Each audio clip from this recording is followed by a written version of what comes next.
De 16h à 10h, actualité, tout ça dans une ambiance amicale et décontractée, tout ça grâce surtout à notre cher, très cher Laurent Ruquier. Bonjour. On va se gêner, bonjour, bienvenue sur Europe 1. Jusqu'à 18h aujourd'hui, vous allez passer 2 heures en compagnie de Pierre Bénichou,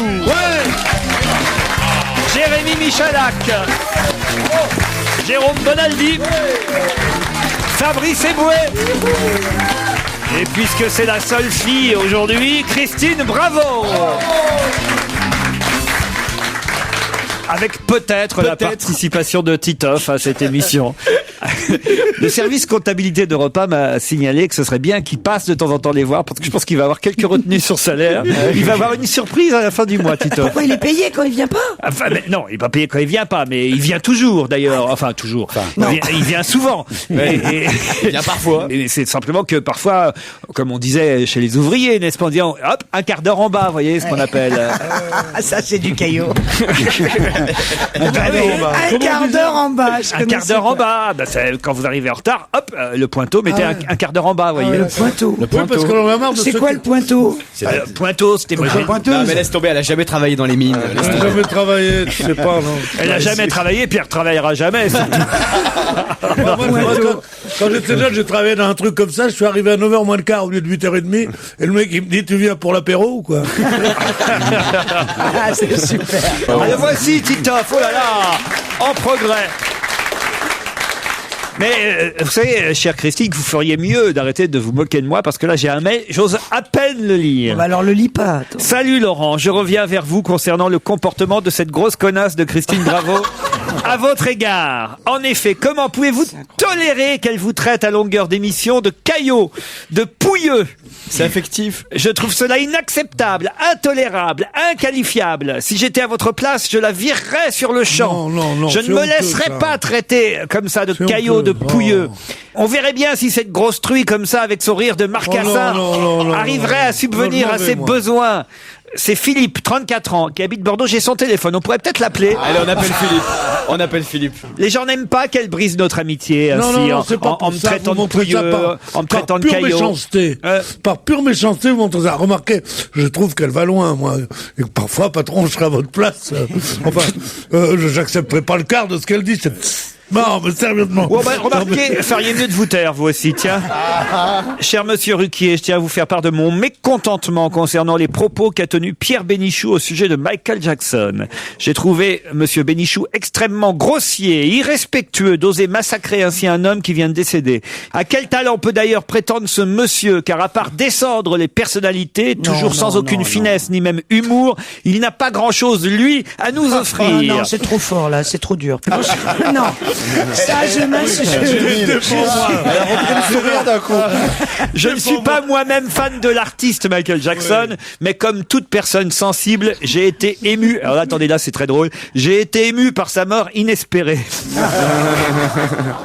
Un homme, je pense que le mot inespéré n'est pas vraiment adapté. Pas vraiment, un homme qui a fait beaucoup pour la musique et qui a toujours transmis un message universel de paix. Ah bah tu m'étonnes. Ce monsieur, pour la musique et pour les enfants. Ce monsieur Bénichou a été comme à son habitude d'une vulgarité hors pair. Et il me semble que par respect, non seulement pour le musicien, mais aussi pour ses millions de fans, les propos qu'il a tenus sont tout simplement inadmissibles. Cela m'a tellement choqué que j'ai éteint la radio.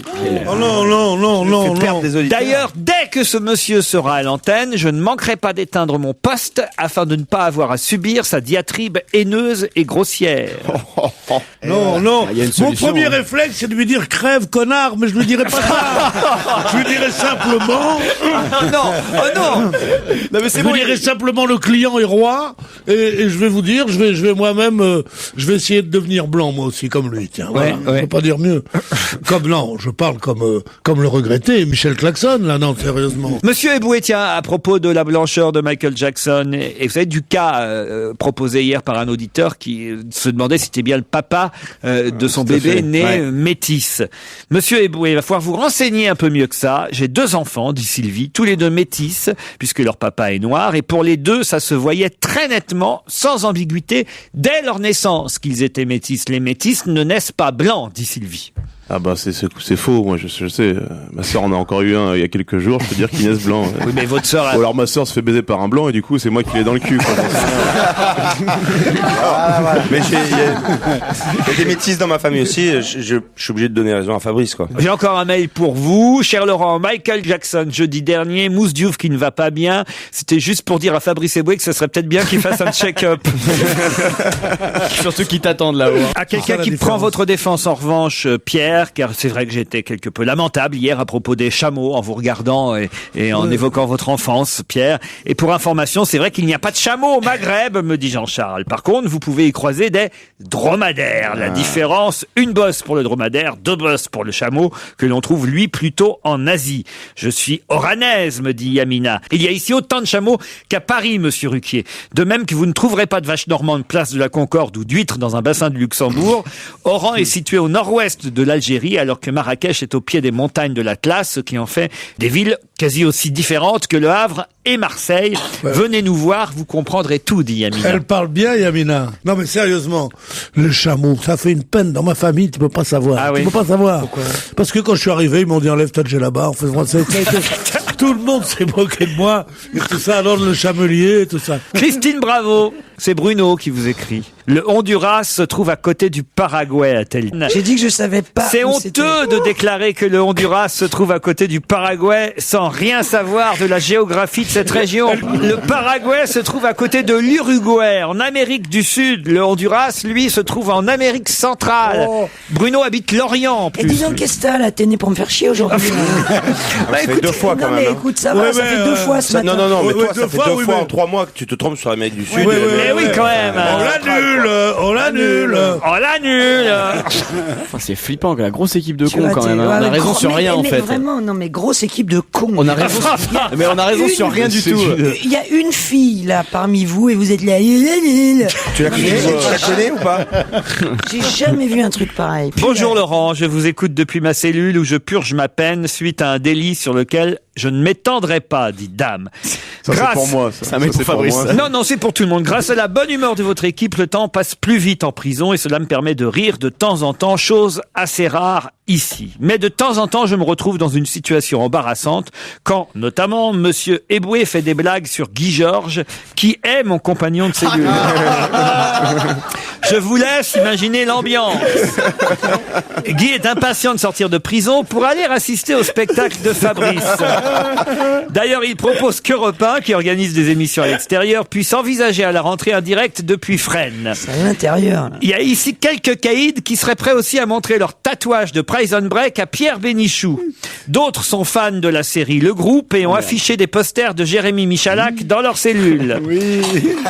Quelques violeurs pourront remonter le moral d'Elsa Fayer depuis son divorce. On va s'en occuper, nous. Des pédophiles aimeraient bien récupérer Mustapha qui a disparu. Et certains ont tenté de s'évader grâce au gadget de Jérôme Bonaldi. Évasion ratée, bien entendu. Pour finir, j'en connais plusieurs qui seront ravis de tenir en main votre propre micro, monsieur Ruquier. Non, ça veut faire genre... Je lis pas la dernière phrase parce qu'encore vous allez dire que je fais... alors lâche-moi. Bon allez, il a quand même. quand même. Allez. Bon, je vous laisse, il y a le maton qui arrive, il est aussi désagréable que la mère Bravo. Non, c'est vrai, moi je trouvais cette lettre pas du tout d'un prisonnier, c'est une lettre d'un prof de maths qui veut faire le malin, mais quand même la dernière phrase est vraie. Quand même. Ah puis alors, une arnaque signalée par un auditeur, c'est Nico. Je sais pas si c'est vrai, mais ça sent le vrai. Jérôme Bonaldi va peut-être pouvoir me répondre. Puisque la saison des vacances pointe de nouveau son nez, m'écrit-il, il aimerait attirer notre attention sur un fait divers malheureux. Lors d'un trajet en voiture, on utilise désormais quand on part en vacances, surtout dans un endroit qu'on ne connaît pas forcément, on utilise presque tous un GPS pour rejoindre son lieu de vacances. Les voleurs aussi. Une famille part en vacances en voiture, ils viennent de passer une magnifique journée, ils décident de prendre un rafraîchissement et abandonnent leur véhicule sur le parking. Peu après, ils rejoignent la voiture et constatent qu'uniquement leur GPS a été volé. Quelques heures plus tard, les voisins leur téléphonent pour les avertir que leur domicile a été cambriolé. Et oui, c'est simple. Les voleurs ont simplement utilisé la fonction vers le domicile du GPS. Ils sont tranquilles, les propriétaires sont en vacances et ils ne seront donc pas dérangés. Un conseil, remplacez donc votre adresse que vous connaissez sans doute par celle du bureau de police le plus proche. Les voleurs auront un GPS, mais pas le reste de votre maison. Pensez que c'est possible, ça? Oui, j'avais lu ça. Ça s'était fait en province. Mais ça marche que pour les zones pavillonnaires. Quand t'es dans un immeuble, quand tu arrives, je sais pas quoi, 52 rue Trucmuche, t'es 6 étages, ça marche pas. Mais c'est vrai que les vols de GPS, ça se fait beaucoup. En particulier, tu sais ceux que tu colles avec une ventouse sur le pare-brise. Ah oui. Moi, j'en ai un, comme ça, je le colle plus. Je le mets dans la boîte à gants. Alors, quand je le sors, il faut le réinitialiser. Ça fait à peu près 4 jours, quoi. Mais non, C'est il a super une ce mémoire. truc. Hein. Moi j'ai un GPS mais j'ai pas de voiture alors. Justement, il le garde en mémoire, l'adresse, avec des points précis, tu sais. Et avant tout, vous savez que c'est à l'intérieur du véhicule qu'il faut la coller. Ah ouais, d'accord. Samia et Alexandre vont désormais, et maintenant même, immédiatement jouer avec nous. Bonjour Samia. Bonjour. Vous habitez Paris, Samia. Oui, c'est ça. Et votre prénom vient de quelle origine? C'est algérien. Algérien. Des dromadaires chez vous. Oui, donc. oui, c'est ça. Pas de chameau, hein. Il y a pas de chameau. Vous savez ce que ça veut dire, Samia? Oui, ça veut dire celle qui pardonne. Celle qui pardonne. Très bien, pardonnez-moi alors pour les plaisanteries sur les chameaux. Et vous faites quoi dans la vie, Samia? Je suis étudiante en microbiologie. Microbiologie. Ça existe, Vous macrobiologie. vous connaissez un animal qui s'appelle Joujou? J'aurais cet honneur. Alexandre, lui, est à Clarensac. C'est dans le Gard. Bonjour Alexandre. Bonjour Laurent, bonjour à tous. Et vous, votre métier, c'est quoi? Alors moi, je suis étudiant en sciences politiques. Oh là là, on a des têtes là. Je sais pas ce que ça a donné, ce combat de titans, mais vous avez un petit message à faire passer, Alexandre? Ah bah écoutez, je vais saluer 2-3 personnes. Je vais saluer ma grand-mère, les amis de Corsica, les amis de la fac de Sciences Po. Les et amis puis de Emilien Corsica? aussi. Oui, on les salue aussi. Hein. Ouais. Samia, un petit message? Je salue tous les gens qui me reconnaîtront et je fais un gros bisou à Christine Bravo que j'adore. Voilà, malgré toutes les critiques qu'elle a pu avoir aujourd'hui. Ah ouais, j'avais besoin de vous, Voilà. là. Ah, c'est gentil Comme ça, quoi, Samia, tu parce vois. qu'elle a été au bord du suicide là.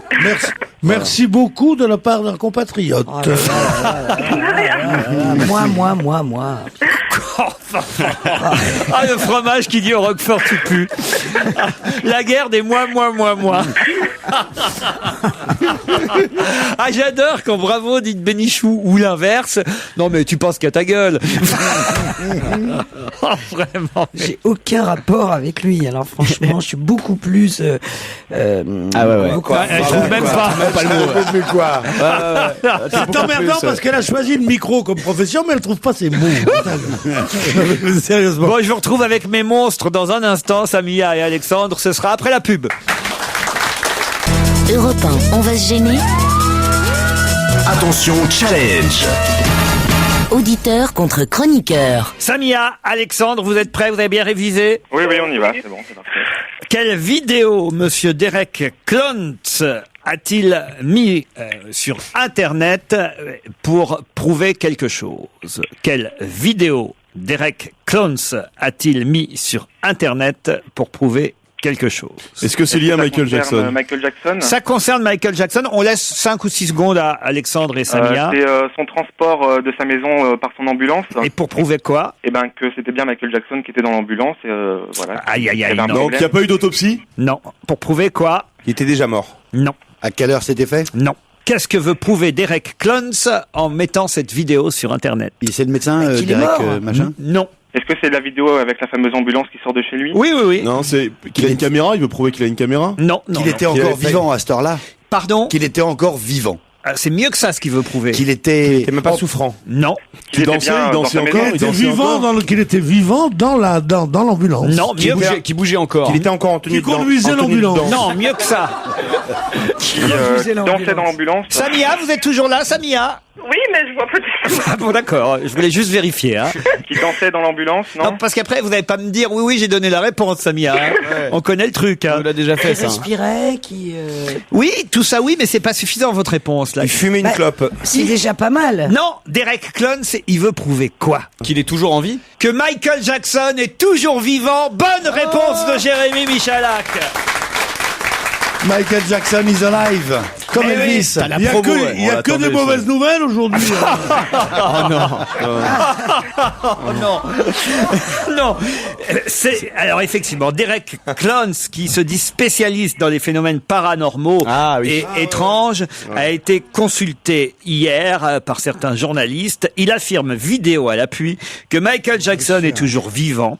Et il a mis en ligne hier sur le site liveleak.com une vidéo montrant le prince de la pop bougeant encore dans l'hélicoptère censé transporter son corps. Monsieur Derek Klons prétend que Bambi est désormais, écoutez bien, dans un endroit indéterminé en Europe de l'Est, peut-être en Hongrie, loin du tumulte des paparazzis. Une fois qu'il se sera reposé et se sentira prêt, dit monsieur Derek Klons, Michael Jackson se lancera dans la tournée de concert la plus spectaculaire et la plus lucrative de l'histoire du rock'n'roll. C'est possible. C'est possible. On la sait pas. Hein. C'est là où t'es bien, Christine. C'est là où t'es fille, quand même. C'est là où t'es très blonde. Oh non, vraiment. On sait jamais. Hein. C'est les Américains. C'était démodé, ce genre de truc. Bah non. Parce que moi, on avait fait avec des copains, on avait fait James Dean est toujours vivant, il est défiguré, il vit dans un truc, on faisait des photos avec des mecs avec des bandelettes et tout. Mais c'était l'époque qui voulait ça. Mais Laurent a essayé de faire pareil avec Pascal Sevran, ça n'a pas pris. Samia, Alexandre s'est perdu en tout cas. Oui. Ça sera pour une prochaine fois.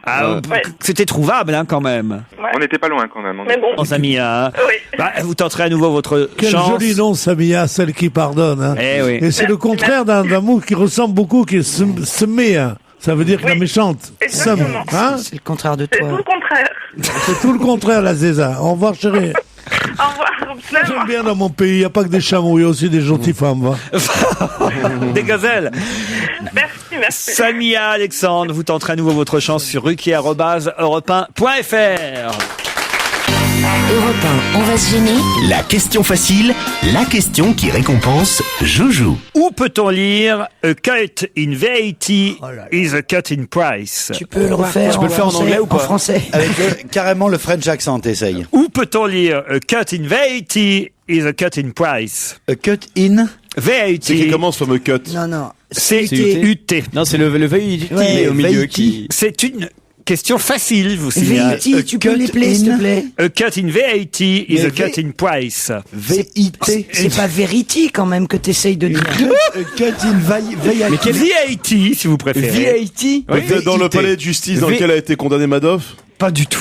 Oh là là. C'est quoi? C'est pourtant ça, il suffit de traduire la phrase que je viens de donner. Mais vu comme on l'a dit, on peut pas la traduire. Attends, C'est comme si je te Je dis. le prononce très bien. Je vais vous le faire prononcer tout à l'heure. On va voir si vraiment. Alors, VAT, ce serait pas TVA en anglais? Le mec. voilà. Ah, et ben une coupe dans la TVA, c'est une coupe dans les prix, donc ça doit être devant les restaurants qui appliquent la TVA à 5,5. Donc sur la petite affiche devant les Abaissement du restaurants. taux de TVA. Ouais, la petite affiche officielle. C'est la bonne réponse de mon joujou qui comprend ma langue. Moi, lui. je comprends bien sa langue.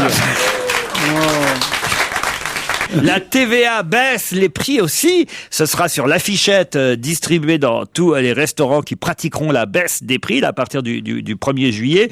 Le panneau officiel est en photo dans le Parisien et c'est traduit. C'est-à-dire que sous la phrase en français, la TVA baisse les prix aussi, on peut lire aussi a cut in VAT is a cut in price. VAT. Comment vous le dites, vous, qui vous moquez? On va voir un peu. Bah, c'est V-A-T ou V-I-T? VAT. Ben, j'ai pas dit VIT, j'ai dit VAT. Non, c'est pas aïe. Il a dit Le hey. A ne se dit pas aïe en anglais. Hey, VAT, j'ai dit. VAT. C'est ce qu'il a dit. Tu as dit VIT. Oh là là là là, mais la mauvaise foi de On ces gens. réécoute la bande. Et en plus, c'est pas it's a cut in price, it's a cut in prices. Il y a un S à price. Voilà. Joujou, ils font tout pour briser notre couple. Bon, peu importe anglais ou français, en tout cas, les restaurants devront évidemment pratiquer cette baisse. On espère qu'ils la pratiqueront. Vous y croyez? Vous croyez que les restaurants... Je me fais tatouer ta tête dans le dos s'ils baissent la TVA. Et alors là, dis donc, je te dis pas. Dès le 1er juillet, comme chaque année, quoi. C'est la meilleure date pour baisser la TVA, les prix. Pour baisser les prix, c'est bien connu, quoi. Surtout à Saint-Tropez, tu vois, sur la Côte d'Azur. Ils attendaient le 1er juillet pour les baisser, les prix. Ouais, non, t'y crois pas une seconde. Mais pourtant, si, le gouvernement dit que oui. Oui, bien sûr. Il n'y aura pas de répercussion sur les prix, c'est tout, ils vont la baisser. 80% des professionnels joueront le jeu, nous dit quand même le syndicat du métier, alors il faut le croire. Ouais, Moi, je pense qu'ils vont baisser le Fernet Brancard, tu vois, des prix comme ça, des trucs que tu vois jamais. Moi, je crois que sur les 4 employés qu'ils emploient au noir, ils vont en déclarer un. J'entendais hier chez Marie Drucker, que vous adorez, cher Pierre Bénichou. Non, j'ai une passion pour elle, c'est pas pareil. Oui. Monsieur Daguin, qui est le responsable des restaurants. Daguin, bien sûr, le doche. Qui disait non, il n'y a pas de travail au noir dans la restauration. Non, jamais, non. Beaucoup moins en France que dans les autres pays. Je sais pas. Il y en a pas, il y en a beaucoup moins. Qui se décident. Il était assez ridicule, tu vas dire. Il avait aucun argument. C'était assez terrible à entendre. Pourquoi dans les restaurants, les gens doivent être déclarés? Ah bon? En tout cas, on nous dit dans le Parisien aujourd'hui qu'évidemment, les restaurateurs pourraient répercuter astucieusement les baisses sur des plats peu prisés. Vous parliez du Fernet Brancard, c'est ça? Oui, c'est ça, c'est une très bonne boisson. Ils disent effectivement la même chose dans le Parisien ce matin. Ils disent, alors voilà, ils vont baisser les prix sur la tête de veau et en revanche, le steak frites, ils vont pas baisser le prix et il va rapporter plus qu'avant. Reste à savoir s'il y aura suffisamment de contrôle pour empêcher ce genre d'escroquerie. Normalement, sur un ticket, il y a la TVA qui doit apparaître. Oui, mais les donc prix sont si libres, tu mets ça. la TVA moins chère, le prix. donc ça fait baisser l'addition. Si tu laisses les mêmes prix. Mais baisser quelle addition? Tes prix sont libres. Le café, le même café, tu peux le payer suivant les bars. Tu vas t'en apercevoir s'ils augmentent les prix. Tu te rappelles du prix de la tête de veau du restaurant de la semaine dernière? Non, mais quand vous osez dire Monsieur Daguin était ridicule, d'abord, d'une tarte, il t'envoie valdinguer jusqu'à RTL, tellement il est costaud, bel homme, gentil. C'est un très très grand type, et c'est grâce à lui, grâce à son combat acharné et à son amitié avec Monsieur Chirac, qu'ils ont initié cette idée de faire baisser la TVA, et c'est un type qui vient de remporter une victoire. Alors, de dire que le jour où il vient recueillir les félicitations bien méritées, il y a un petit salaud. Mais elle a raison, Christine, qui vient lui dire il est ridicule, Monsieur Daguin. Mais c'est honteux. Voilà. Mais c'est vraiment une victoire. Extraordinaire avec Pierre Bénichou, c'est que Monsieur Daguin, c'est un type extraordinaire. Michael Jackson est une grosse merde. Oui, parce que Monsieur Daguin, il est français. Monsieur. Chez Buffalo Grill, chez Accor, dans les groupes barrières, ils ont déjà répercuté la baisse de la TVA et ils iront même plus loin que les 11,8% de baisse recommandée. C'est que la TVA passe donc de 19,6 à 5,5. Et au Resto du Cœur, ils vont la maintenir, la TVA, ou pas? Je sais pas, la VAT, évidemment, en anglais, puisque ce sera inscrit. Qu'est-ce qu'il y a, Christine? Mais je vois pas pourquoi on baisse pas la TVA partout. Par exemple, les Body Bravo Hollywood, 19 de TVA, c'est trop cher. C'est pas à 33? C'est la TVA qui est trop chère. Mais tu les donnes, toi, tu t'en fous. C'est hyper cher, la TVA. C'est le principal impôt qui rentre dans les caisses de l'État, hein. Comme l'impôt sur le revenu, ça va pas très bien. Les retraites, c'est la sécurité sociale, c'est les trous. Il y a plus que la TVA. Qui a-t-on vu au JT de France 2 hier soir qu'on n'avait pas vu depuis 1983? PPDA. PPDA, bonne réponse collective. Qu'est-ce qu'il y a, Pierre? Pourquoi vous me regardez avec cet œil noir? Pas noir, non. C'est vrai que je n'aurais pas pu répondre à cette question. PPDA était l'invité de David Pujadas. Est-ce que vous pouvez dire pourquoi, au moins, Pierre Bénichou? Bien sûr, parce que c'était les 60 ans du premier journal télévisé fait par Pierre Sabag et Tchernia. Tu t'en rappelles? On les voyait pas. Oui, je m'en souviens. Mais c'est possible. Attends, mais pourquoi vous riez? Moi, je me souviens, j'étais en 5e au lycée Condorcet en 49. Et donc, mais on n'avait pas la télévision. Il y avait que des riches qui avaient la télévision. Il y avait 3000 postes en France. Sur les chameaux, il n'y avait pas la télévision. Si. Il y avait les chameaux à 2 postes. Ouais. Et puis les chamois à 1 poste seulement. C'était un truc, il y avait 3 émissions par semaine d'un quart d'heure. Exactement, il y avait que 3 JT par semaine, c'était pas tous les jours le journal télévisé.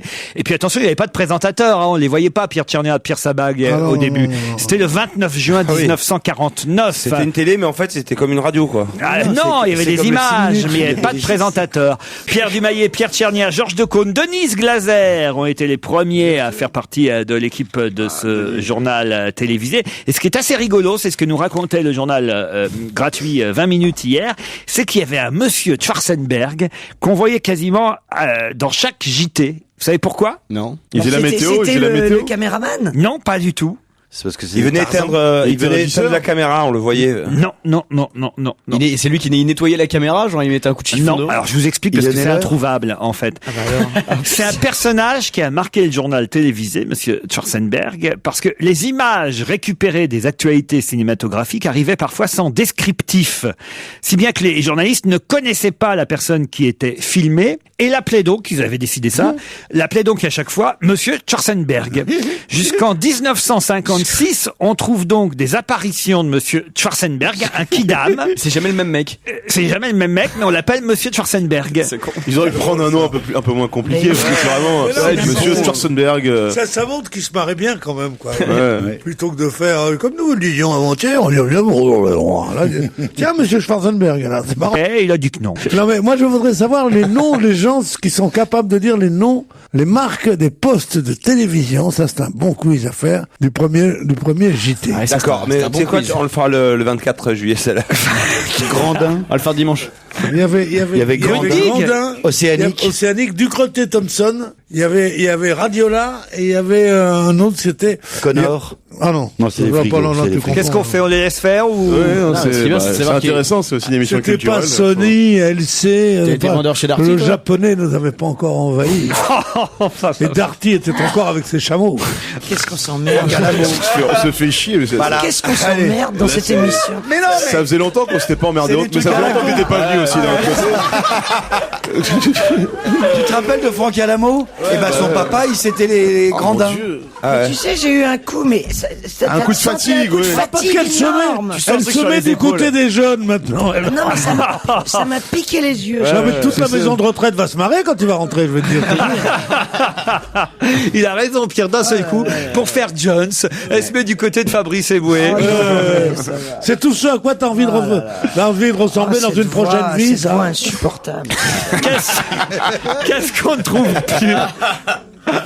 Qu'est-ce qu'on ne trouve plus à partir d'aujourd'hui dans les supermarchés? Des ampoules à incandescence. Oh, ça y est, il va recommencer. On n'en sortira pas. Non, mais il a raison, il a trouvé. Plus précisément. 200 watts. 200 watts. Bonne réponse de Christine, bravo. Mais Christine, qu'est-ce que j'ai dit mais de mal? tais-toi, pour que tu te tais, je suis prête à trouver des trucs incroyables comme ça.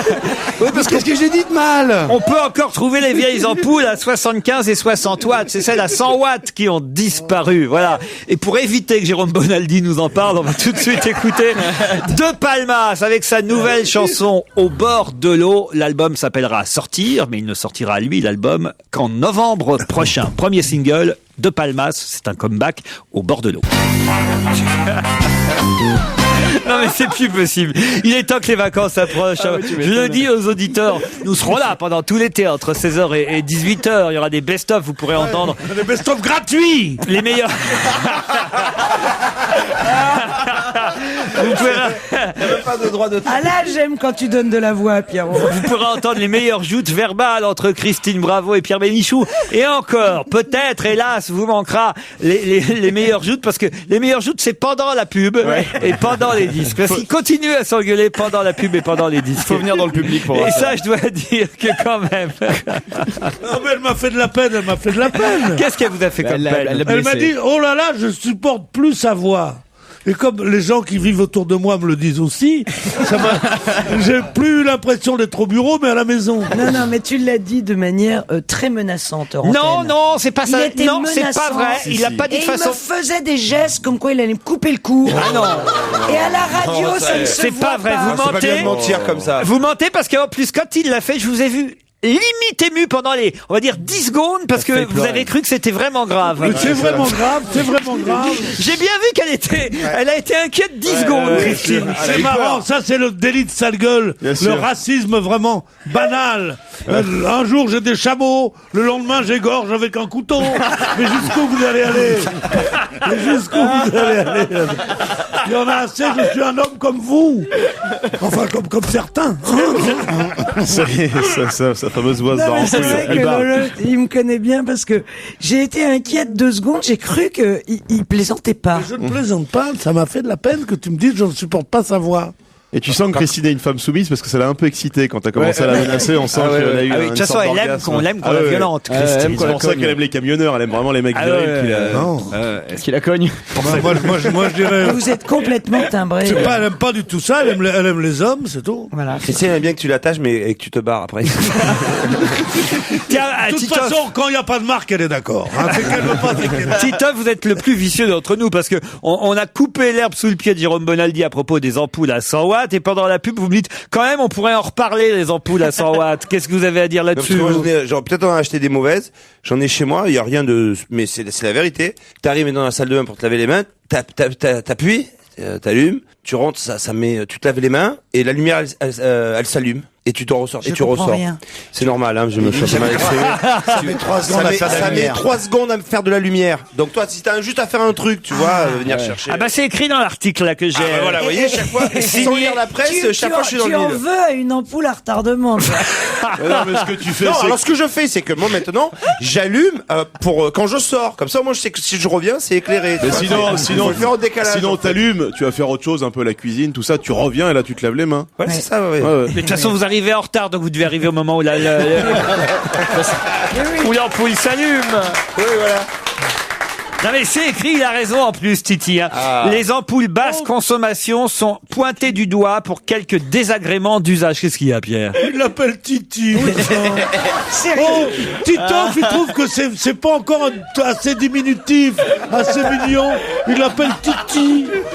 Oui, comment ça va, Titi? Moi, je vais l'appeler Titi. Oh non, il a raison, Titi. Je te jure. Mais c'est pas du tout le côté féminin qui me gêne. C'est le côté enfantin, quoi, Titi. Et le pupu. Parce que Titoff est un. Est-ce que je peux t'appeler pupu, moi?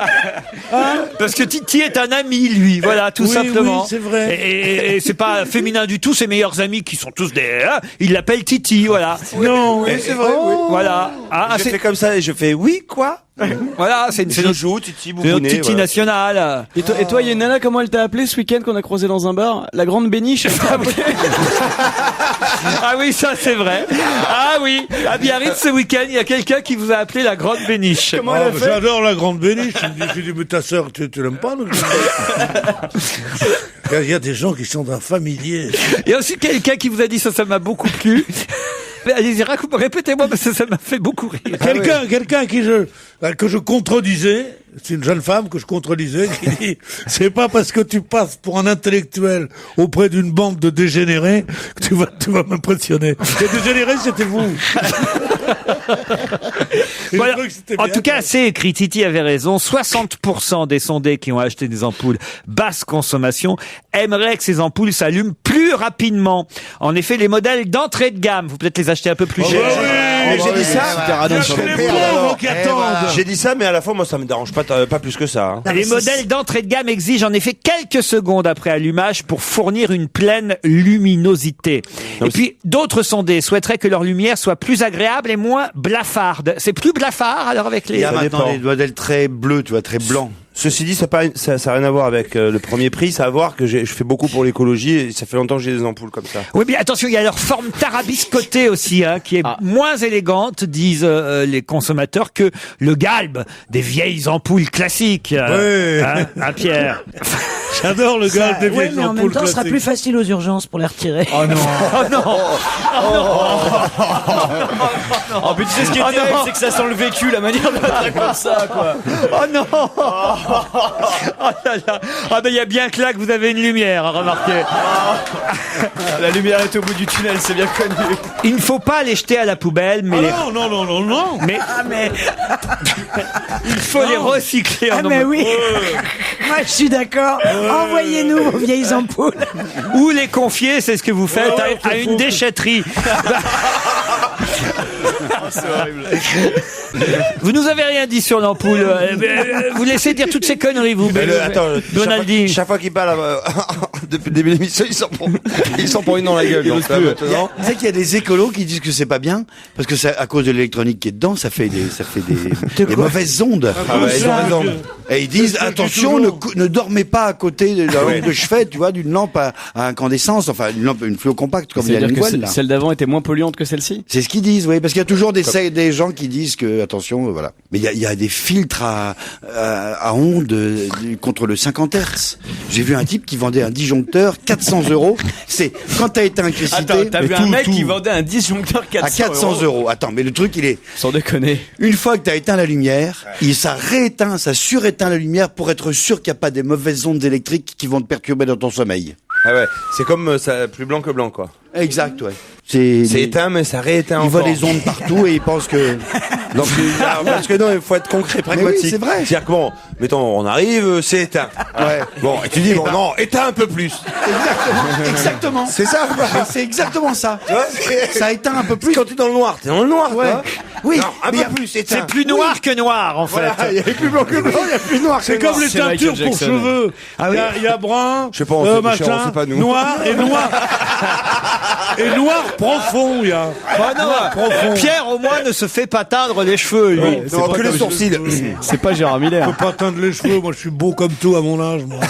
Je vous souhaite d'être la moitié de moi. Bande de... Ouais, mais bon, pas tout le monde peut avoir une vie équilibrée comme toi depuis des années.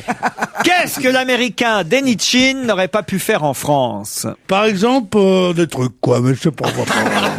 Qu'est-ce que l'américain Denny Chin n'aurait pas pu faire en France? Parler anglais à sa mère. Parler anglais à sa mère. Est-ce que c'est un rapport avec la famille Charlie Sheen, tout ça? Non. C'est un truc de sport? Denny, c'est son prénom? C'est quelque chose qu'on peut faire aux États-Unis, donc. Oui, tout à fait.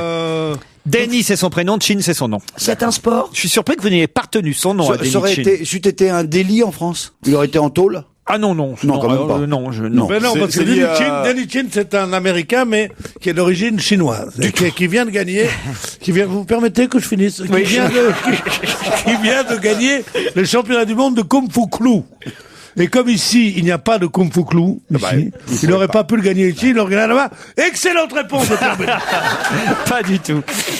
Non, je suis très surpris parce que c'est, on va dire, un des gros titres de l'actualité d'hier, quand même. Ah bah oui, bien sûr. Aux États-Unis. Oui, mais vraiment, c'est le type qui a fait condamner. Qui a fait condamner à 150 ans de prison. Bonne réponse de Pierre Bénichou et Titoff. Eh oui. Jamais en France on aurait une peine de 150 ans de prison. C'est un peu comme le plus noir que noir, là encore. Denny Chin, c'est le juge qui effectivement a condamné Madoff à 150 ans de prison. On nous explique dans la presse aujourd'hui comment se passe le cumul des peines aux États-Unis, cumul qui ne peut exister chez nous en France. C'est vrai qu'il a 71 ans, que ça paraît pour nous idiot de condamner quelqu'un de 71 ans à 150 ans de prison. C'est pour qu'on ne puisse pas le libérer. Par exemple, comme au Mexique, 60 ans de prison incompressible. Normalement, il y a des remises de peine. Tu sais que tu peux être, quand tu prends 20 ans, tu en fais que 10. Quand tu prends 20 ans, tu comprends ce que je veux dire. Donc, quand tu mets 150 ans, tu même peux avec pas les remises sortir. de peine, Tu auras une remise de peine, peut-être qu'il va faire que 120. Après, t'as plus que 75 ans à faire. Après, il me reste plus que 48 ans à tirer. Puis après, pardon de vous dire que vous faites erreur, Christine. C'est comme ça que ça marche au Mexique. C'est pas la raison aux États-Unis. La raison aux États-Unis pour laquelle on en arrive à une si longue durée des peines, c'est tout simplement qu'il existe un cumul des peines en fonction des chefs d'inculpation. Là, par exemple, pour Madoff, il y avait 11 chefs d'inculpation. Les 11 peines ont été accumulées. Et alors, évidemment, après, la conséquence directe ou indirecte, c'est qu'effectivement, en cas de réduction de peine, le type ne sortira pas de prison. Mais il n'y a pas besoin pour autant de le condamner à 150 ans de prison. 100 ans de prison, même avec des réductions de peine, vous voyez, ça suffirait à ce qu'il sorte pas de prison. C'est ça que j'essaie de vous expliquer. C'est très bien expliqué d'ailleurs dans le Parisien ce matin par Geoffroy Tomasovic, sauf que quand même il y a un truc assez rigolo dans son article. L'article commence par un calcul des peines inconnues en France. Alors 150 ans de prison, vue de France, la peine infligée à Bernard Madoff peut paraître délirante. Bon, il explique en gros ce que je viens de vous dire et il dit la peine appliquée à Madoff n'est donc pas une surprise, mais elle n'a guère de sens, dit un avocat. Ce système est dangereux. Il y a des hommes d'affaires qui transigent alors qu'ils sont innocents uniquement pour éviter justement ces longues peines. C'est-à-dire qu'ils disent je suis coupable pour ne pas être condamné à des peines aussi longues. Et l'article se termine par cette phrase assez curieuse de la part du journaliste du Parisien. À 71 ans, Bernard Madoff risque de finir ses jours en prison. Oui, il y a des chances. Oui, c'est il y a de bonnes chances.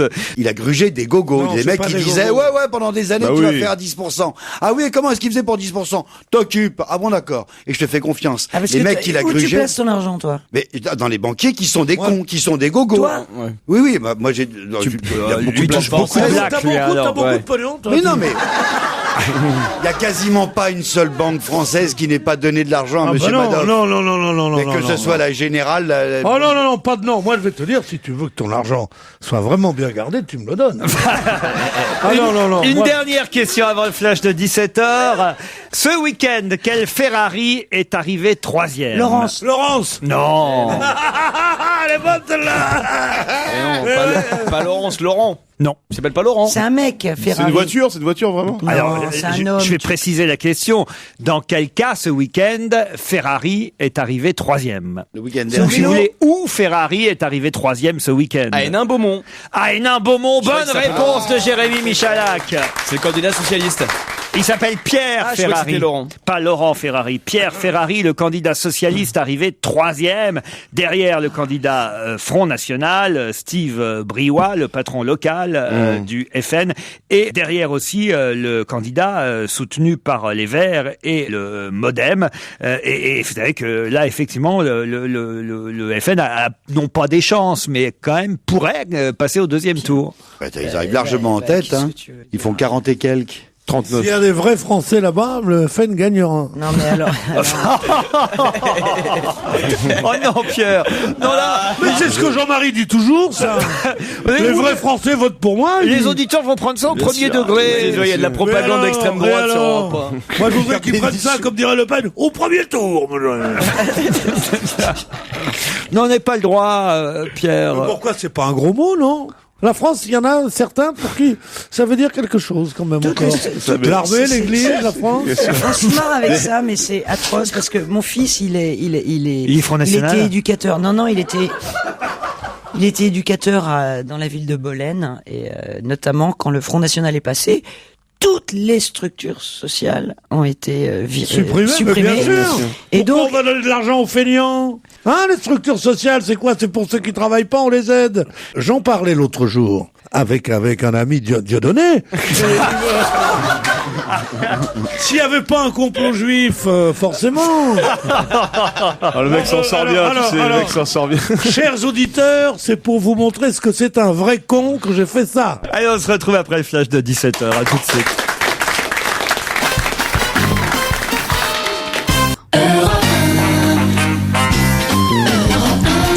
Pierre Bénichou, Christine Bravo, Jérémy Michalak, Titoff, Fabrice Eboué, Jérôme Bonaldi. C'est l'équipe d'On va se gêner. Deuxième heure, deuxième challenge du jour aussi avec Lucille et Nicolas. Bonjour Lucille. Bonjour. Vous êtes à Limoges. Eh oui. Et que faites-vous là-bas? Je suis étudiante. Un teint de porcelaine. Bravo. Vous avez parlé sur la réponse de Lucille, on n'a pas entendu ce qu'elle faisait. D'accord, elle a un teint de porcelaine. Moi, je suis animateur. Moi, Alors, je vous ai pas entendu, pardon Lucille. Je suis étudiante. Ah, étudiante en quoi? En anglais. Enfin, j'essaye. Étudiante en anglais. Comment vous dites TVA en anglais pour savoir? TVA, j'en sais rien. Eh ben voilà, tu vois, bravo tu parles les mieux études. anglais que la prof. Eh ben c'est normal, elle est plus en porcelaine qu'anglaise.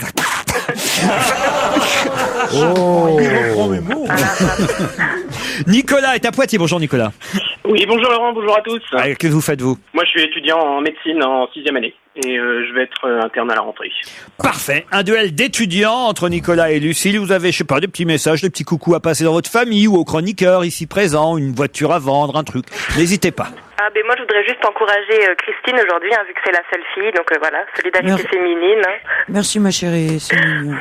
Et le petit docteur, il me dit rien, là? Si. Moi, je voulais vous remercier de m'avoir accompagné pendant toutes ces longues années, pendant mes après-midi de révision. Donc, Ah, c'est vrai, vous avez révisé avec nous pendant toutes vos années de médecine. Ah ouais, depuis le début, ouais. Vous nous direz où vous opérez, hein. C'est inquiétant, ça. Ça fait peur. Et alors, ça va aux urgences en ce moment? Il n'y a pas trop d'urgence? D'ampoule. Si je vous dis que Ludovic a été candidat à Koh-Lanta 6, hélas, mercredi de la semaine dernière, il lui est arrivé quelque chose d'étonnant. Il a été la première victime cette année de quoi? La grippe A? Non, pas de la grippe A. Est-ce que c'est une maladie? Ce n'est pas une maladie. Un accident de vachette? Pardon? Un accident de vachette? D'un accident de vachette. Bonne réponse de Nicolas. Qu'est-ce que c'est que ça, un accident de vachette? Vous savez où? Sur Interville, je pense, non? Sur Interville. Mercredi dernier, lors de l'enregistrement d'Interville qui opposait Montbéliard à Montargis, Ludovic, ce que j'aime c'est ça, connu des téléspectateurs pour avoir participé à Koh-Lanta 6, pour qui c'est moi, a été percuté par une vachette. Inconscient, il a été conduit d'urgence à l'hôpital. Heureusement, il est sorti le lendemain de l'hôpital. Le jeune homme souffre d'une entorse cervicale. Il avait pourtant fait Koh-Lanta, mais il n'a pas résisté à Interville. C'est marrant que je l'ai vu hier soir à la vachette. Ah oui? J'ai été caressé, elle s'appelle Rosa. Et effectivement, c'est la plus méchante. T'es sûr que c'était pas Secret Story, ça? Non, je te promets, ça s'appelle Rosa. La ministre de la Santé? T'as confondu, Jérôme. Non, mais c'était Interville, ça se tourne à Amneville, à côté de Ils Metz. font toutes les émissions dans la même ville, Dans la même ville, et hier, c'était Metz contre Nice. Je savais pas, moi, qu'il y avait des vrais accidents. Moi, je croyais que les vachettes, elles étaient totalement... En plastique, c'est des mecs à l'intérieur. Inoffensives. La vachette? Ah oui? Mais c'est pire que le taureau, la vachette. Ah bon? Tu peux pas savoir. C'est moins lourd. Mais c'est... Alors, tu sais ce qu'il faut faire si elle t'attaque? Tu te mets sur le sol, tu mets ta tête dans le... Tu as été attaqué par une vachette, toi? Mais écoute, j'étais hier soir à Interville, j'ai fait Interville hier soir. Qu'est-ce que vous avez fait à Interville, vous? J'étais vigile pour vérifier le public, tout ça. C'est son job d'été, ouais. Galère. Ben, je vais me faire la télé, la radio, ça paye pas. Donc il faut que je trouve un boulot. Donc cet été, je vais me faire vigile. Hier ça soir, a eu payé, hein? Ça a eu payé. Donc hier soir, j'étais vigile, j'ai fait palpation du public, vérification des entrées, tout ça, pour le public d'Interville. Et donc j'ai vu la vachette. Et donc j'ai appris qu'est-ce qu'il faut faire quand t'as une vachette qui t'attaque. Et alors il faut faire quoi? Tu te mets à genoux contre le sol, Attends, je vais le faire. Va doucement. Alors, tu te mets à genoux après. Voilà. Tu mets ta tête dans le sable. Ouais. Et tu te protèges la tête comme ça. Tu fais un trou à toute vitesse avec tes petites papates. Tu fais l'autruche, quoi. Mais il a raison, c'est un peu comme ça marche pour tout ça. Tu te mets, Ça marche si Laurent essaie de m'attaquer une coulée de lave quand il y a un volcan. C'est vrai, ça va. Mais sur la faut faire vachette, pareil c'est aussi. bizarre, hein. Pendant les séismes aussi. Non, Séisme même si c'est pas vrai, ce qu'il nous raconte, il est marrant, moi. Mais c'est vrai. Bravo, Nicolas, en tout cas. Vous connaissiez le candidat ou vous êtes allé sur Internet? J'avais lu, je crois, l'info il y a un petit moment, et puis là, j'étais sur Internet, donc. Bon, et vous, Lucille? Ah, ben moi, là, complètement à la ramasse, hein. J'avais rien vu. Sorry for you, but you can try again. Yes. Yes, I will. When you want. Okay. Thank you, Lucille. So I wish you a good holidays. Good holidays to you. Thank you. Et vous, Nicolas, vous voulez savoir ce que vous avez gagné dans le filet garni? Ah, ben bien sûr. Nicolas, you win Côté crime de Jacques Pradel aux éditions Télémac. Les amours d'Hollywood, un livre écrit par Pierre Lunel aux éditions du Rocher. L'anthologie des jeux avec les mots, publié au Cherche Midi. Le DVD 100% Elikaku, le premier best-of d'Elikaku, les 30 meilleurs sketchs et un livre de 44 pages qui l'accompagne. Le dernier livre d'Isabelle Autissier, Sol la mer, publié chez Grasset. Un exemplaire du magazine Plume spécial Boris Vian, le magazine du patrimoine écrit pour tous les amateurs d'écriture de manuscrits et de correspondance. Est-ce que vous venez à Paris ou vous en avez la possibilité? Ah ben je sais pas, c'est pas sûr, mais... Ah, mais moi, je peux. Vous avez des amis peut-être à qui vous pouvez faire profiter, non? Ah oui, si j'ai de la famille, oui. Alors très bien, 2 places pour le site de Corneille au Théâtre Comédia, mise en scène par Thomas Ledouarec. Et 2 places pour Mission Florimond de Sacha Danino et Sébastien Zopardi. Ça se joue au théâtre Tristan Bernard. C'est très drôle. Mission Florimond. 2 places pour vous, Nicolas. Oui, pour vous, Nicolas. Cadeau, Nicolas. Cadeau. Jérôme, vous n'avez rien à offrir, vous? Si, j'ai une petite pot avec une graine de bananier. Tu plantes la petite banane, enfin la petite graine, qui est une grosse graine d'ailleurs, et après il y a un bananier qui pousse. C'est pratique. Non, c'est pratique pour donner à bouffer à ta girafe. C'est toi, sans ça, tu vas foutre avec un bananier à la maison. Faut que je me méfie avec Joujou alors. Tu plantes une banane et il y a un bananier qui pousse après. Je commence à avoir des feuilles dans le dos là. C'est pas la banane, hein. Attention, c'est très difficile à obtenir. C'est une graine de banane. Alors là, Nicolas, si vous aviez imaginé ça, hein. Ah ouais, non mais là c'est le cadeau rêvé là. Je pensais pas du tout ce matin T'as déjà vu une graine de banane, toi? Non. Et ben voilà. Ça, Oh, j'en ai vu des graines de banane ici, oui. Nicolas, bravo en tout cas. Merci à tous. Europe 1, on va se gêner. La question 24 secondes chrono pour répondre. Sinon, mes chroniqueurs sont des cons. Évidemment, je déclenche le chrono à la fin de la question. À côté de qui Éric Saint-Chaffray et Hélène Jonca ont-ils posé hier en photo? À côté de qui Éric Saint-Chaffray et Hélène Jonca ont-ils posé hier en photo? Je peux avoir 28 secondes, moi? Non. Oh, c'est peut-être... c'est pas politique. C'est pas politique. C'est peut-être Obama, C'est-à-dire au musée Grévin. la statue bah d'Obama oui. au musée Grévin. Bonne réponse de Christine, qui a J'allais triché. le dire. Non, moi j'allais le dire pour de bon. Elle a triché. Hein. Non. D'ailleurs, elle a honte d'avoir triché. Non. La nouvelle statue, celle de Barack Obama, est entrée hier au Grévin, encadrée par celle de Vladimir Poutine et de Nicolas Sarkozy à l'intérieur du musée. Mais évidemment, le vrai Obama n'était pas là, lui. Hein. Et donc, Hélène Jonca, la maquilleuse, et le sculpteur Éric Saint-Chaffray ont posé à côté de la statue du président américain. Comment il n'était pas là, Obama? Comment ça, il était pas là? Bah oui, il était pas là, non. C'est pas au musée Grévin? Non. Alors, c'est pas des vraies personnes au musée Grévin? Donc, écoute, franchement... Non, mais moi j'y vais plus, moi. Hein. Oh, l'autre jour j'étais content, j'avais vu en même temps Louis XVI, De Gaulle, Charles Aznavour, Gaby Morlet, j'étais content. Oh, Gaby Morlet. Il y a longtemps que Gaby Morlet et puis au Grévin, Pierre, enfin. Si elle était venue comme ça, elle vient un peu, pas souvent, mais elle vient. Chocolat et... C'est Foutit et chocolat. Foutit et chocolat. Moi je suis affolé pour le musée Grévin. Pour moi c'est la chose la plus importante qui soit au monde. Parce que le musée Grévin c'est parfait. Mais pourquoi? Les reproductions sont parfaites, on a l'impression que ce sont les vrais. Or, c'est pas de l'art. T'imagines? Alors l'art, c'est pas la ressemblance. Il faut aller au musée Grévin pour s'apercevoir que l'art, c'est pas de la ressemblance. C'est autre chose de mystérieux. Et parce que sans ça, il n'y a pas mieux dans la ressemblance qu'au musée Grévin. Est-ce que vous voyez ce que je veux dire, là? Bien sûr. Non, parce que est-ce que vous prenez des notes, les petits, là, surtout, hein?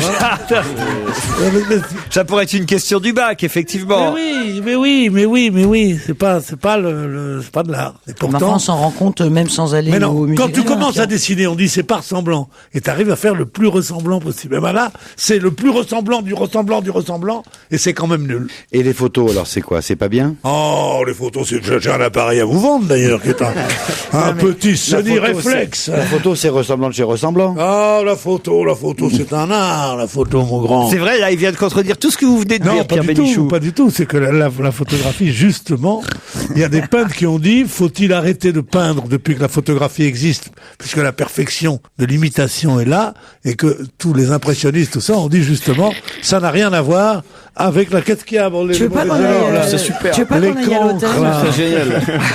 Qu'est-ce qu'il y a là? Elle lui propose d'aller à l'hôtel. Je suis en train de vous sauver votre émission. C'est grâce au fait que je dise des trucs comme ça que vous pouvez dire des points de mais cul, moi, et par contre, machin, est-ce que je peux aller chercher un truc dans ma voiture, mais je mets Europe 1, je t'écoute, hein.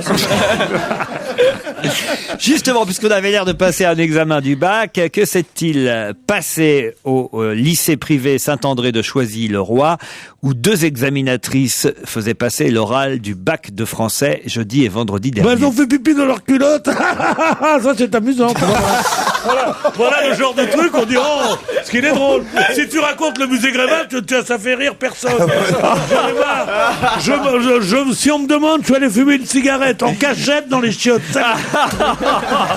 Enfin, Pierre! Alors là, moi aussi, j'ai. Parce que tu vois, ça, c'est flagrant. Tu lui passes tout. Et moi, je ferai le 10e de ce qu'il fait. Oh, mais vous faites 10 fois plus. Je t'emmerde. Il revient juste pour dire ça.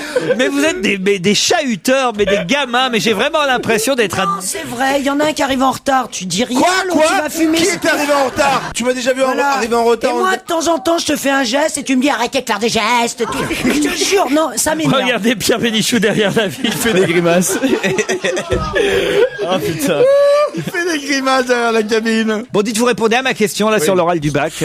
Il y avait pas des gens des crucifix au mur, un truc comme ça? Ah si, je le sais, ça y est. Alors? Elles se sont plaintes qu'il y avait des crucifix au mur dans une école laïque. Oui, des croix, publique. tout simplement, Des croix. effectivement. Oui, des croix. Des croix dans des salles d'examen du lycée. Les croix, ça représente la crucifixion.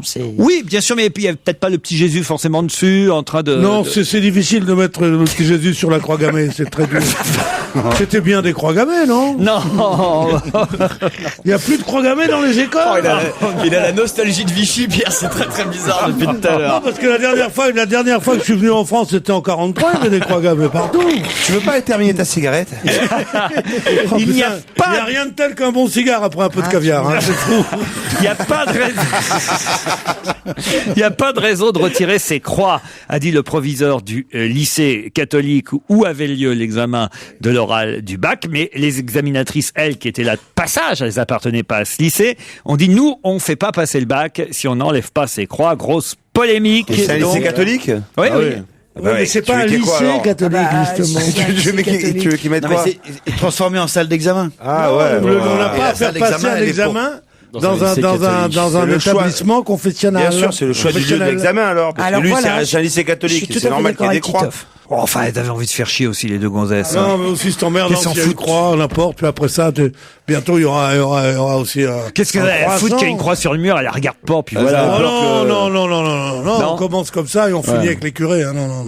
Puis doucement avec les profs, hein, pour une fois qu'ils sont pas absents, doucement. Je sais pas si vous avez vu ce rapport sur l'absentéisme des profs, vous avez vu non, ça? parce que c'est des femmes, parce que ce sont des femmes. C'est extraordinaire. Il y a au moins 45% des profs du primaire qui ont posé un congé maladie par an. C'est-à-dire 2 fois plus, très précisément, que la moyenne des Français. En gros, ils font 17 jours de maladie par an. J'ai entendu, je veux pas du tout jouer les anti-syndicaux et tout ça, mais j'ai entendu quand même dans une administration quelqu'un qui a dit il me reste encore 12 jours de vacances à prendre et j'ai même pas pris mes maladies cette année.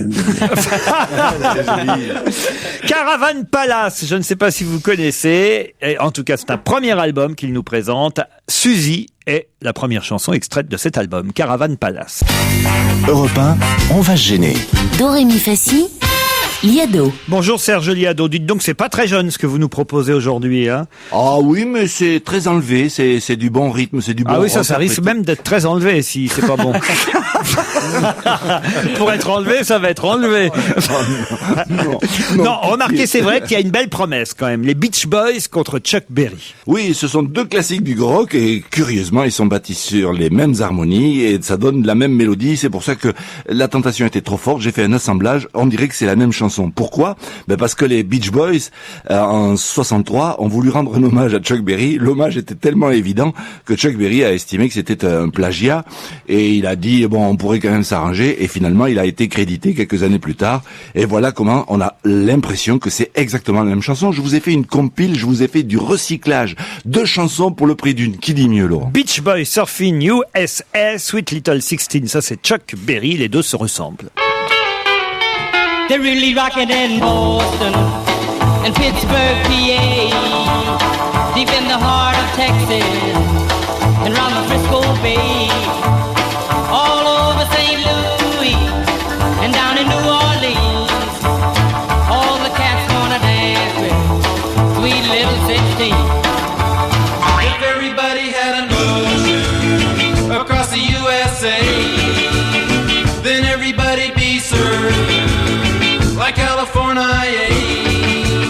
You'd see them wearing their baggies, Warachi sandals too, a bushy blonde hairdo, surfing USA.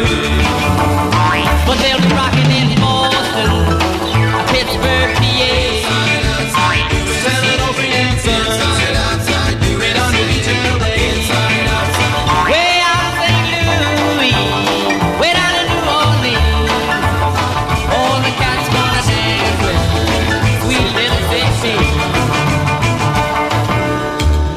Serge, au moins c'était rythmé.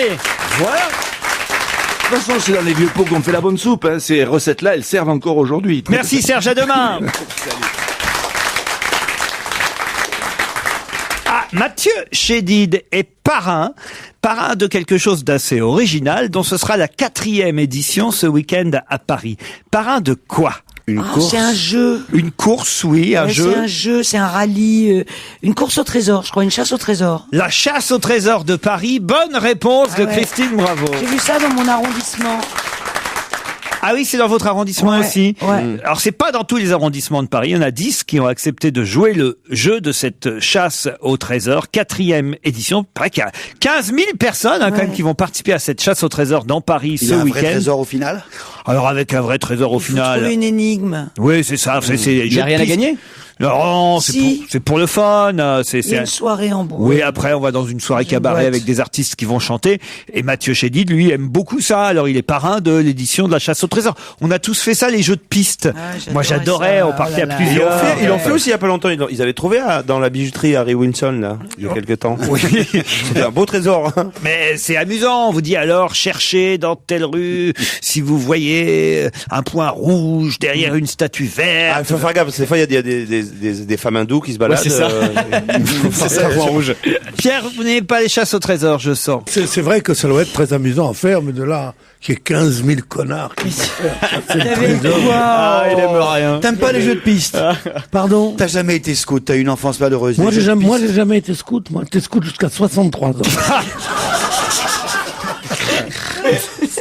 et M, Mathieu Chédid, puisque il revient avec un nouvel album en tant que M, avec sa chevelure. Ah oui, avec ses cheveux, là, il est drôle. Voilà. Bah oui, c'est amusant. Il paraît que c'est un des meilleurs musiciens de tous, il paraît. Ah oui, très les gens bon. l'adorent, les jeunes l'adorent. Très bon, mais voyez. Moi, j'adore pas les jeunes.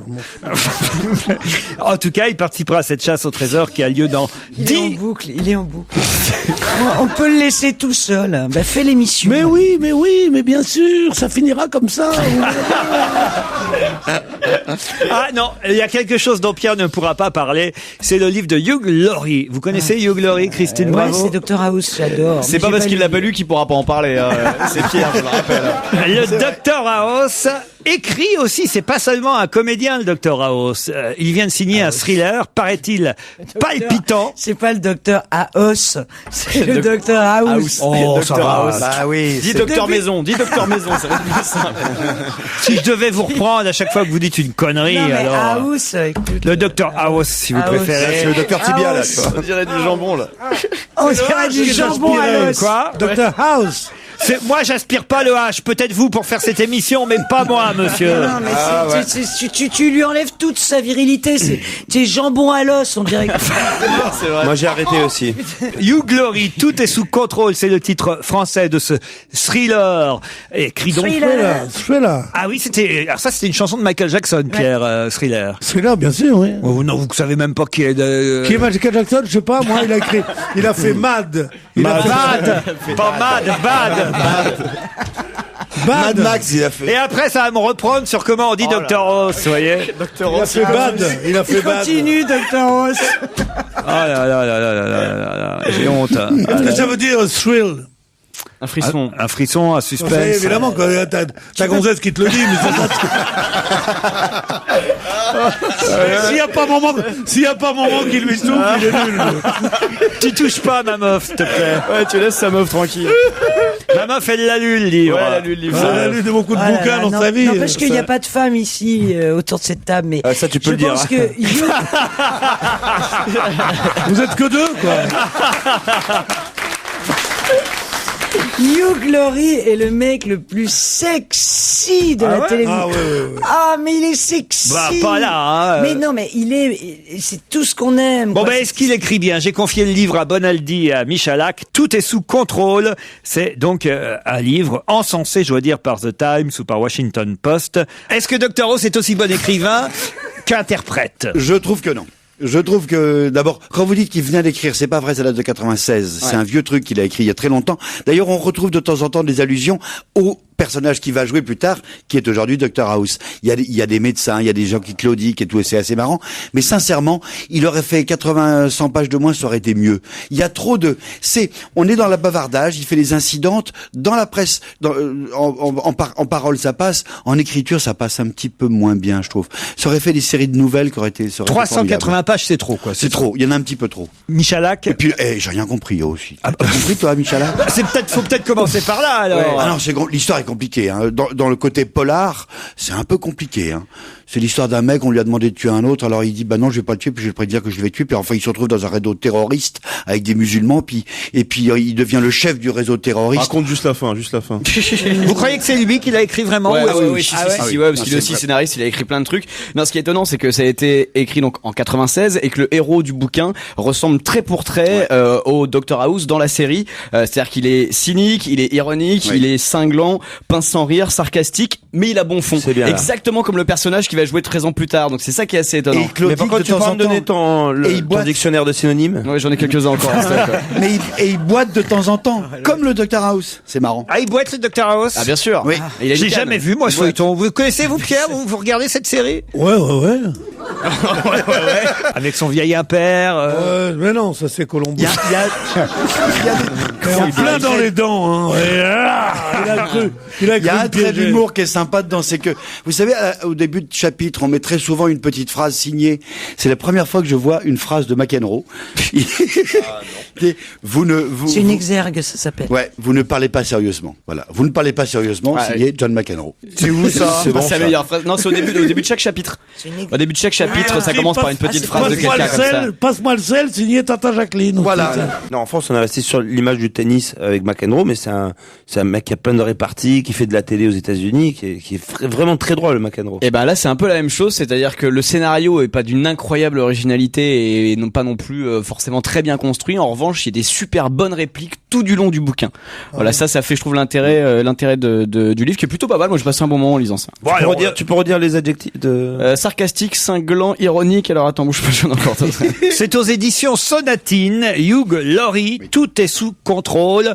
Bonaldi le conseille pas vraiment. Mais j'en profite pour faire la pub d'un autre type qui ressemble un petit peu, qui est scénariste, écrivain et acteur, qui est Steve Martin. Dean et qui Martin. Lui...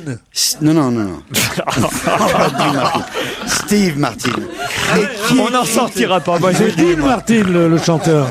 Et qui écrit à peu près la même chose, mais sous forme de nouvelles, c'est-à-dire d'une écriture beaucoup plus ramassée. C'est dommage que ça soit pas plus ramassé que ça. Moi, je pense que si vous aimez Dr House, vous aimerez Thomas Lang, qui est le nom du héros de ce bouquin et qui sera probablement adapté au cinéma, vu que les droits ont déjà été revendus. Tout est sous contrôle. C'est signé Hugh Laurie aux éditions Sonatine, l'interprète donc du Dr House. On dirait le magicien d'os.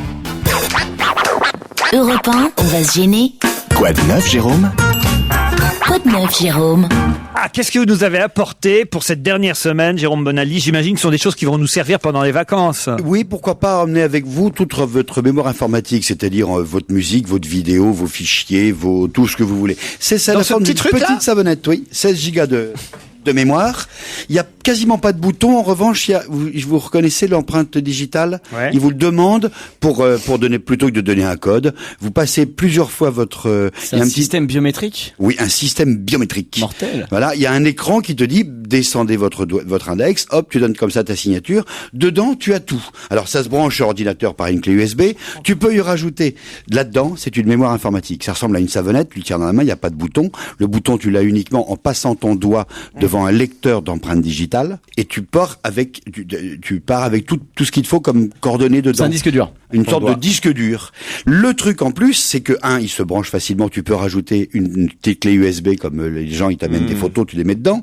Il y a un port USB pour le mettre sur l'ordinateur et surtout il est sensible au mouvement. Imaginez que ça s'appelle Léo. Imaginez que tout le monde est un Léo. Je veux envoyer mon adresse à Laurent qui a un Léo. Non, je fais comme avec une raquette de tennis. Je lui envoie comme si je lui envoyais physiquement. Je prends ma savonnette dans la main, je fais tchac. Vous voulez m'envoyer une savonnette dans la gueule? Non. J'ai envoyé mon adresse. Ou bien vrai. là, j'ai choisi une photo. Tiens, tu veux la photo? Regarde, tu la veux?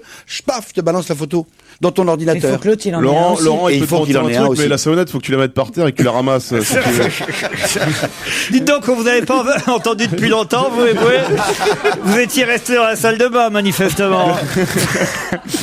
Non, c'est très convivial, c'est facile à comprendre, il y a les petits logos partout, il n'y a pas de bouton, donc on va pas se tromper, et tu diriges tout avec le doigt ou avec le geste. Allez, parlez-moi plutôt ping-pong, parce que ça va beaucoup plus intéresser Pierre Bénichou. Vous savez, il n'est pas très ordinateur, informatique, tout ça. En revanche, le ping-pong, il a été un roi du tennis de table. Du tennis de table. Il y jouait même la nuit. Et là, il était embêté parce que le jour tombait et on ne voyait plus la balle. C'est génial alors. Heureusement est arrivé. La boule Comme lumineuse. pour la boule de pétanque, avec au but qui avait le cochon phosphorescent. Enfin, la balle de ping-pong phosphorescente. Mais si tu vois pas ta raquette. Et tu l'as dans la main, la raquette. Ta réflexion est pas bête. C'est plus si tu vois pas la table, surtout. Voilà. Non mais et même si tu attends, d'accord, t'as Ouais. ta raquette dans la main. Ouais. Mais il faut quand même voir l'envergure de la raquette pour rattraper la balle. Tu regardes ta raquette quand Non, tu non. tapes dans le ballon. Moi, je regarde, tu regardes le ballon. Vous devez pas gagner souvent. Hein.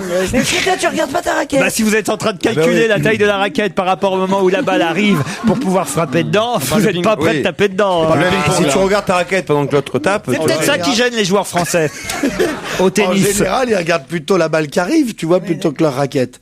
Donc là, c'est rien. Ça existait déjà pour la pétanque, pourquoi pas pour le tennis de table. Voilà, c'est petite balle. Ça sert la lampe électrique. Mais tu peux jouer dans le noir complètement. Non, mais tu te fous de notre gueule ou quoi? Tu C'est ça ta balle de ping-pong? elles sont mouillées, Elles sont molles, tes balles Elle est de molle. ping-pong. Elles sont molles, mais attendez un peu.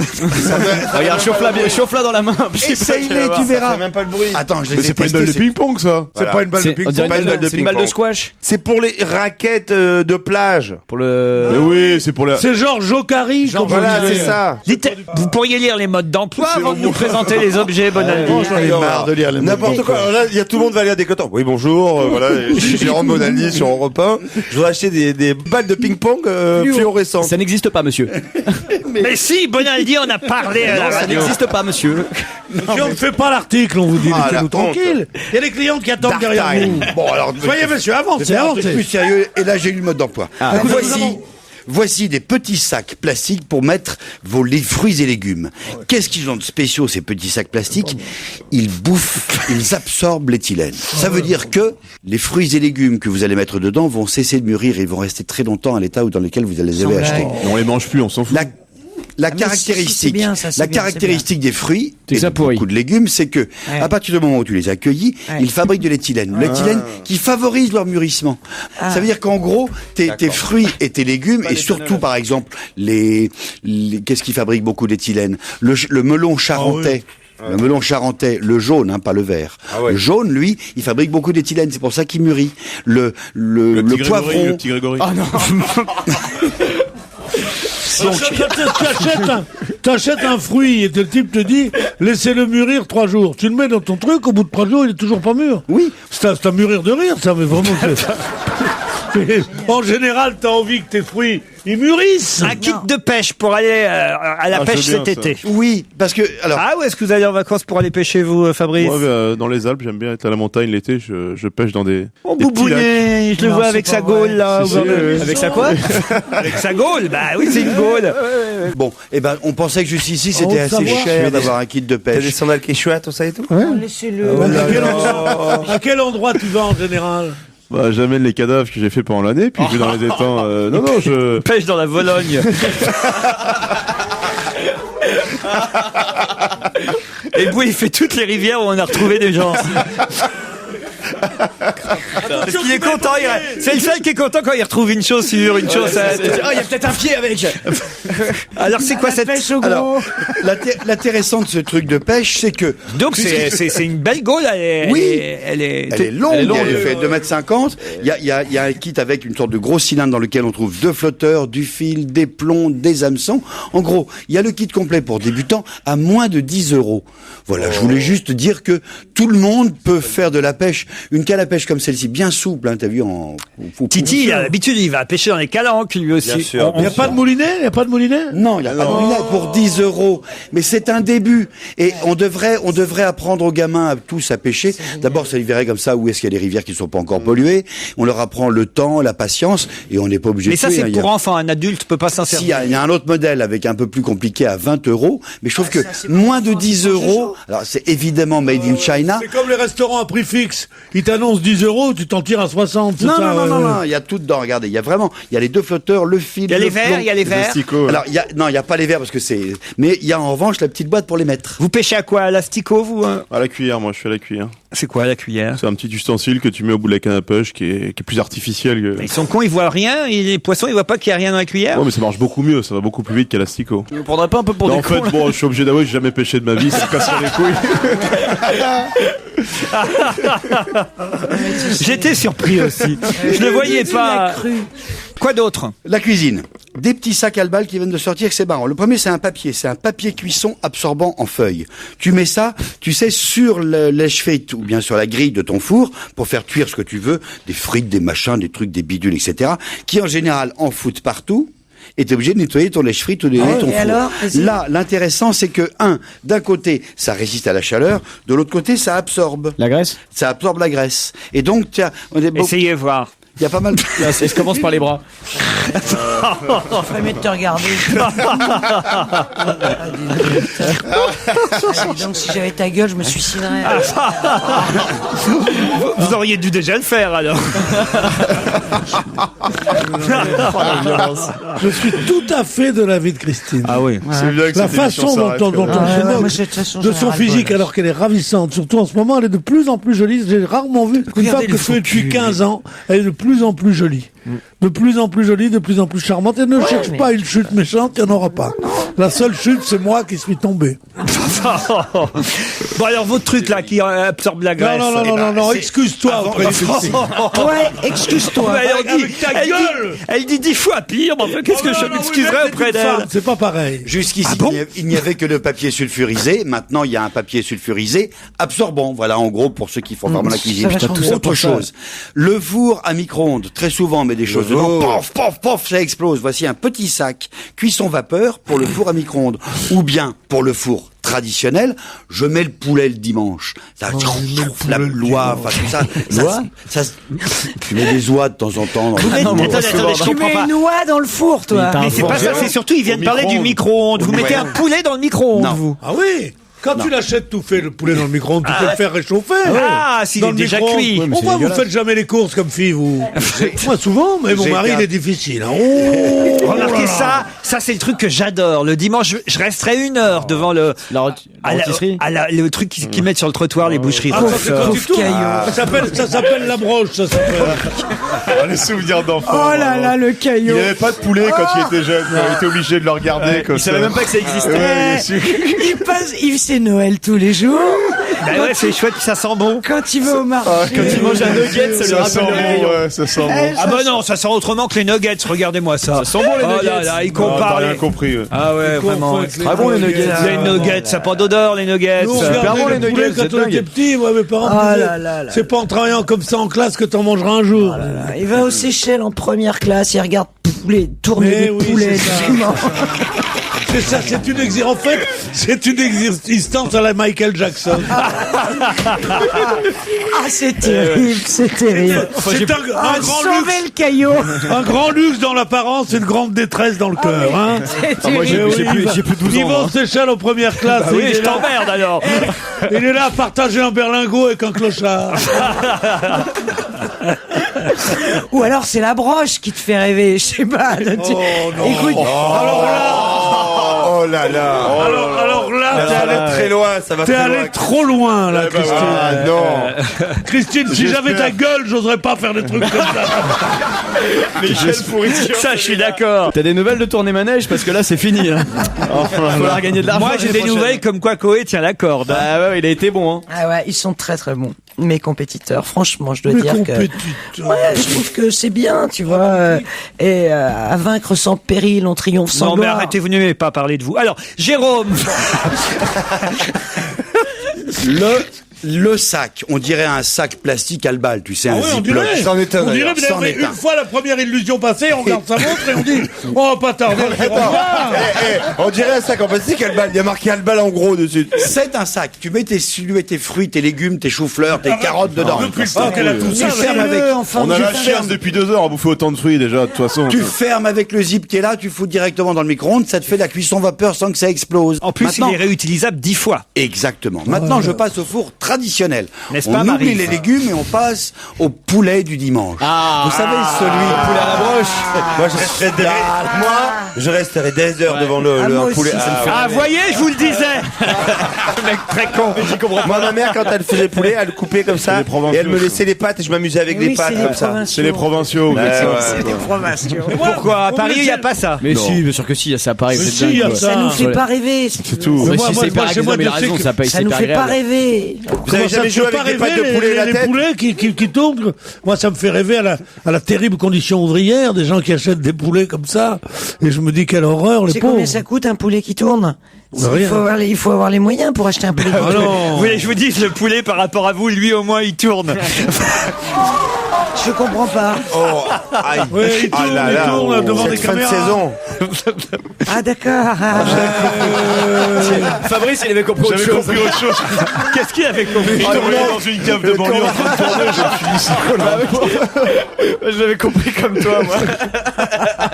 Alors, à part ça, votre poulet. Donc, quand on l'a pas acheté à la broche avec le truc qui sent bon et qu'on resterait des heures devant tellement que c'est beau et que ça sent bon, on le fait dans son four traditionnel. Sauf que ça en fout partout. Ah oui. Là, c'est une sorte de sac poubelle, mais un polochon immense, qui n'est pas, tu vois, qui n'a pas de bout, que tu déchires pas. En général, quand le petit cylindre, tu le déroules, et puis t'as le pointillé. Là, il n'y a pas de pointillé. Avec Et tous les SDF, et toi tu dis un sac c'est- poubelle qui ressemble à un polochon. c'est vas-y donc. transparent, c'est très fin.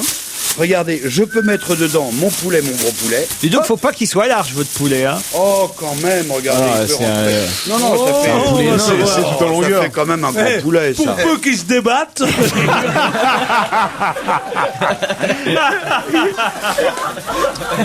Je foutis à l'intérieur. Et je fais comme avec les bonbons créma. Je tournicote d'un côté pour le fermer. Ouais. Pas de marque, Je- pas de bonbons Et créma. Mais non, alors mais c'est pour, comme un bonbon, tu vois, je le ferme. Et tu le mets au four. Et je le mets directement au four. Et qu'est-ce qui se ça passe cuit comme si de rien n'était. Il n'y a pas d'éclaboussure, vous Et voyez. il n'y a pas d'éclaboussure, ton four reste propre. T'as pas besoin de mettre la pyrolyse qui marche Il rentre jamais. pas le poulet. Ça dedans. marche pour les incinérations ou pas? Un dernier truc, le cerf-volant. Ah, je l'ai oublié à la maison. Ah bah non, alors là. Oh. Ah non, Pour les alors. vacances, c'est Tu vas le dommage. chercher, là, tu vas le chercher. Pour les vacances, moi, alors Il vraiment, a je jamais veux. le cerf-volant quand il était petit, il était venu pour ça. Alors. Ah oui, Il l'a gardé. j'adorais un cerf-volant. Alors, Il y a des gens qui il doivent était chialer en devant la écoutant. boucherie Et ils voyaient les cerfs-volants avec son passer. cerf-volant. Avec son cerf-volant, regardez les poulets. Et là, il y a un jour quelqu'un qui lui a fait une farce, qui a fait brûler son cerf-volant à la broche et qui lui a donné un poulet au bout de... Non mais vous me l'aviez vendu. On connaissait la tente de camping facile à monter et à ranger. Voici maintenant le cerf-volant. Terminé les modèles compliqués à monter, les fils qui s'en mêlent. Oh non, Oh oui, oui. je me souviens. Il y avait toujours des nœuds partout. Les morceaux perdus. Voici un cerf-volant qui se plie et se déplie en un clic. Exact. Il suffit juste de clipser son articulation pour déployer ses ailes. Je l'ai essayé, il est vraiment bien. Mais non, mais c'est pas le bien. même Un petit fabricant. fagnon du hack qu'il avait trouvé par Ce qu'il y a de bien avec le cerf-volant, c'est justement...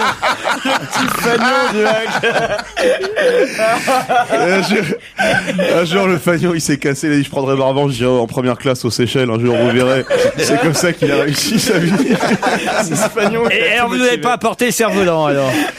Non, parce que Mais le plaisir... Avouez que vous l'avez déjà offert à un de vos neveux ou nièces. oui, oui. vous déconnez, je l'ai testé parce que je suis un garçon très consciencieux. Tu et l'as je l'ai pété ramené. Non, non, je l'ai ramené C'est allé où à l'île de Ré, sur la plage de la Couarde avec. Il a fait 500 là-bas, bornes pour le- tester son Non, mais cerf-volant. je veux dire, le plaisir du cerf-volant, c'est justement la difficulté de le monter, le risque des petits nœuds, cette façon qu'il a toujours de ne pas t'obéir, le cerf-volant. Et quand tu le Oh. maîtrises enfin, c'est C'est merveilleux, beau, hein. ta gueule, toi.